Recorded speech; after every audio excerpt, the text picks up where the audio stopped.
Morning, class. My name is Dr. Robert Pelly. I'm going to be your professor for the macroeconomics class in the spring at Fisk University. And thought in addition to the syllabus, I'd provide a video to kind of maybe explain a little more detail some of the things that are pointed out in the syllabus. The basic approach of this class is asynchronous, so it's up to you as a student to, I don't want to say move at your own pace, but um, work at your own pace, because I know some of you have outside jobs, some of you have other commitments. So give you the opportunity to work at your own pace. The class is going to have, I think I've got 13 chapters included that we're going to go through. And it's going to basically be a module. So a chapter is a module, except maybe the last one, the week of April the 15th, we're going to have two chapters.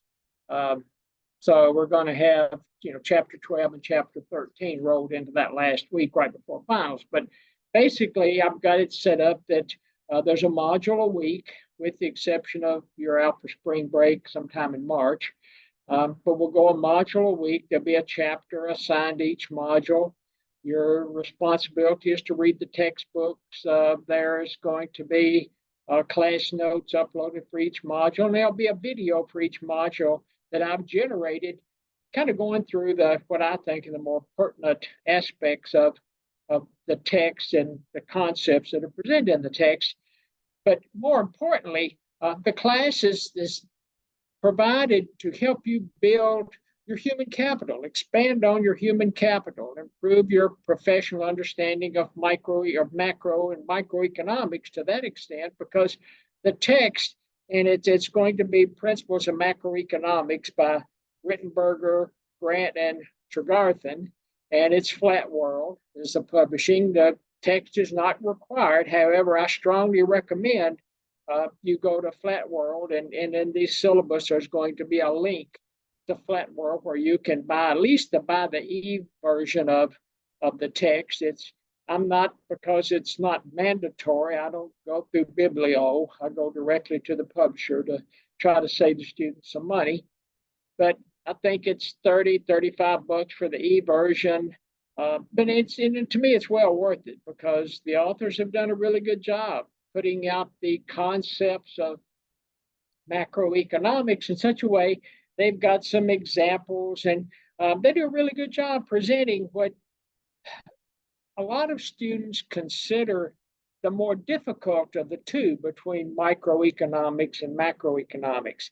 And for those of you that took microeconomics with me last semester, some of you actually took it during the winter semester too, but especially those who took it during the fall semester, you'll notice that the first few chapters, maybe the first 2, 3, 4 chapters in this macro class or this macro text, goes back and it builds on or explains or duplicates what we talked about in microeconomics. So the first, as I said, I can't remember, the first 2, 3, 4 chapters in this text is going to be review for those that had microeconomics with me in the fall class or the fall semester, because it's a textbook written by the same authors that generated the textbook for microeconomics.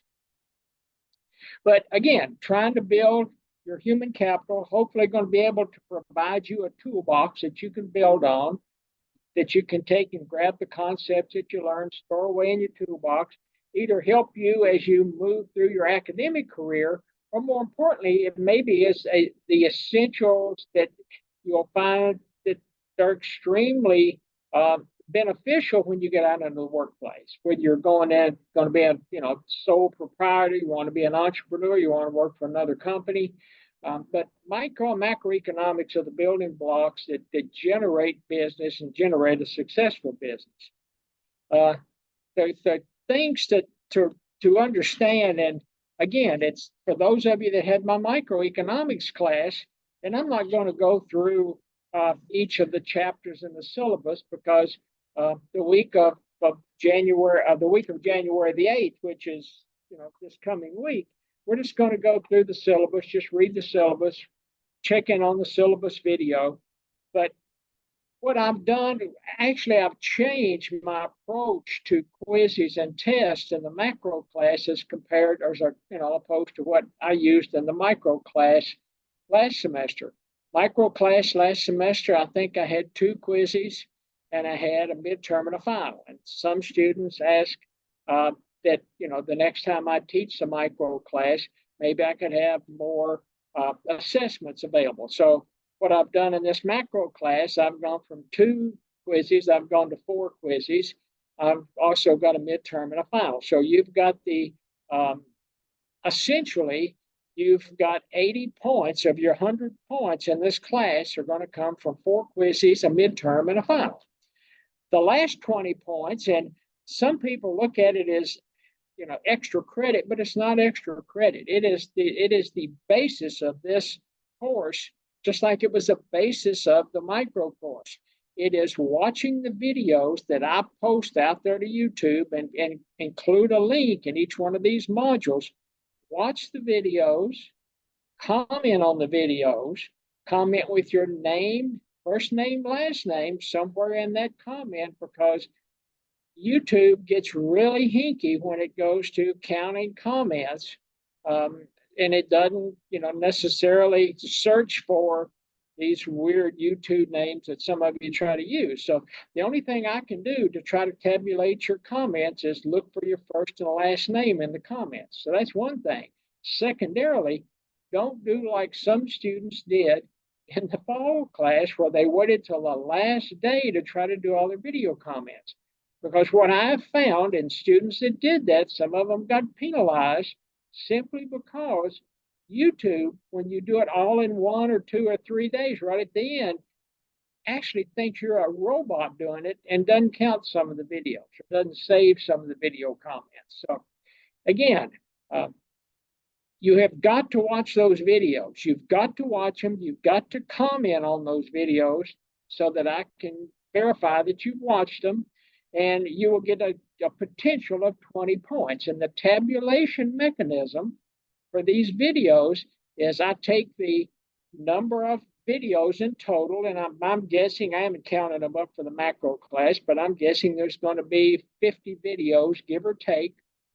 That goes to be the denominator of your ratio. The numerator of the ratio is the number of comments that I can count for each student. So let's say there's 50 in the denominator and you've watched 25 videos. That gives me a ratio of 0.5. I take that ratio and multiply it by the 20 potential points. So if you've only watched half of the videos, you're going to only get 10 of those 20 points counted towards your final grade. And in essence, that means rather than starting out with 100 points, the best you can do if you only watch half and comment on half of those videos, you're starting out with 90 points. You've already dug yourself a hole of 10 points. So whatever you do, I can't stress enough, make sure you watch those videos. Make sure you watch and comment on the videos. Make sure you watch those videos in a timely fashion. Don't put them all off to the end.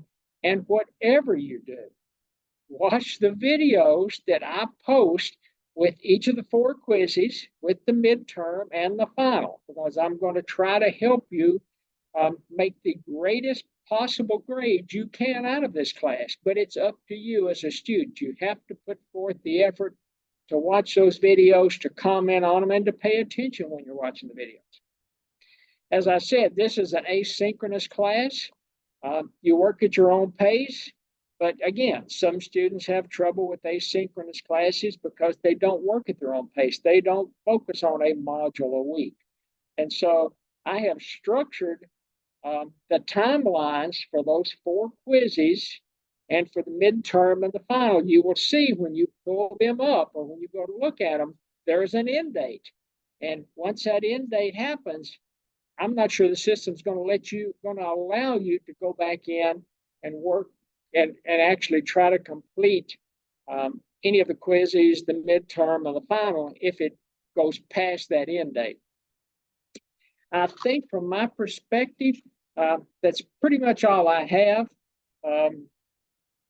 Also, down toward, it must be page 3 of the syllabus, it talks about the 20 points towards your potential grade for the videos. And it also gives you the grading. So starting on page 3, each of the quizzes are worth 10 points, video comments 20 points, midterm 20 points, final 20 points. That adds up to 100 potential points. And on the top of at least page 4 on the syllabus I have, it goes through and again, it talks about, and I'm assuming this grade legend, I got it from another professor at Fisk. I'm assuming it's a grade legend that most professors use at Fisk. So it's pretty straightforward. And as far as office hours, since it's an asynchronous class, they're by appointment. You can reach out to me through Bulldog Mail. You can, when you're in Canvas, there's a way to compose emails and touch base with me. And if we need some face-to-face, or I need to set up a Zoom meeting, face-to-face is going to be pretty difficult. But we can set up a Zoom meeting, and I can answer your questions or try to work through your issues. Because again, my objective as a professor at Fisk University is to ensure that you glean as much as you can out of this class to improve your human capital, and also to try to help you make the highest grade possible out of this class. But again, from a student's perspective, you've got to be willing to put forth effort, and it does take a little effort. That's all I have on this class, and look forward to working with each of you in this macroeconomics class. Thank you.